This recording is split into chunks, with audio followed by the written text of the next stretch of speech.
provide a more detailed look into the mysterious world of synthetic drugs, St. Charles County Sheriff's Deputy Edwin Lutz joins me. Welcome, Deputy Lutz. How you doing? Over the last several years, we've heard increased usage of synthetic drugs. What exactly are those? Synthetic drugs fall outside the typical street drugs but are related to them. There are two specific drugs, marijuana or THC and something on the street called ecstasy or MDMA were researched in a lab, and different chemical analogs were made of those drugs under a research setting. Those chemical analogs were initially not illegal and available for research as chemicals, and they were produced out of the country. And eventually, through internet information spreading, people who had a different idea of how to use those instead of a research setting in a way to sell similar to illegal drugs began to purchase those chemicals and then manufacture them as synthetic drugs. One of these manufactured drugs is the innocently sounding bath salts. What are some other types, and are any of these legal? Well, that's an interesting question. There's a couple of different things at play. First, bath salts are sold under several different monikers. So you have bath salts, which was the original way that they were marketing something called a cathinone, which is akin to ecstasy, which gives you more of a high, typical of ecstasy or cocaine is what it's usually spoken of as a similar high. That's also marketed as foot powder and glass cleaner and just really anything in different various stores. Most of those chemicals are illegal at the state level and local level. Some of them are illegal at the federal level, and there is a class of them that is not illegal. And the reason is because a chemical analog is very close, but not exactly a chemical. So as we outlaw a chemical, they make a new analog, and you're always chasing that new analog to make it illegal. And so you have local, federal, and state governments to continuously try to keep those outlawed. And so as we outlaw them, though, there are new analogs that come on the market.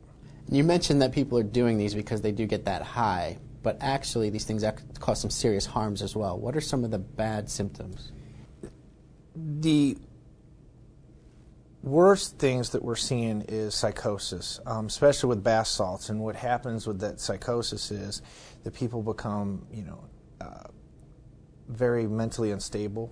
They end up in our emergency rooms, and the emergency rooms can do little to reverse that process. And what happens is they become addicted to a highly addictive substance that gives them a mental psychosis, and they it's just not something that is that they recover from. And so, of course, that affects all areas of your life once you've entered into permanently changing your mental state to your detriment. So what are some of the things that the Sheriff's Department and other law enforcement agencies around our community, and also what are some of the things that the general public can do to stop this? Well, as far as the local and state agencies, we have a partnership.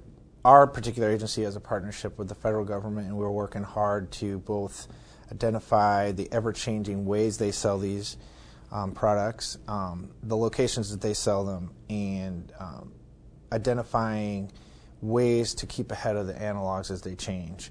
The federal government has done a good job with an analog statute allowing them to actually declare things analogs of substances, and it's been effective at their level. The state government, we have an analog statute as well. And at our local county level, we do a good job of really identifying what is in our local market and making sure that that is outlawed.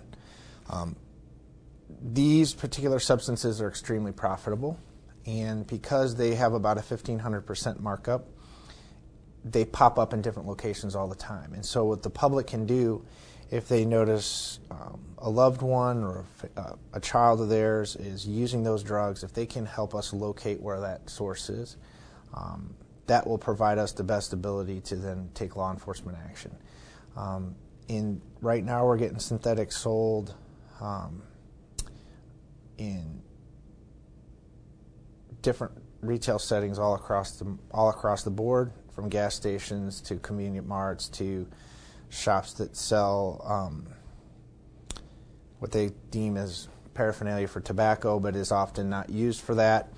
Those type of shops. But we also have people who are manufacturing it in their home and then selling it almost as an illegal street drug. So any of those sources that the public can help identify for us is probably the best way for them to make an impact right now.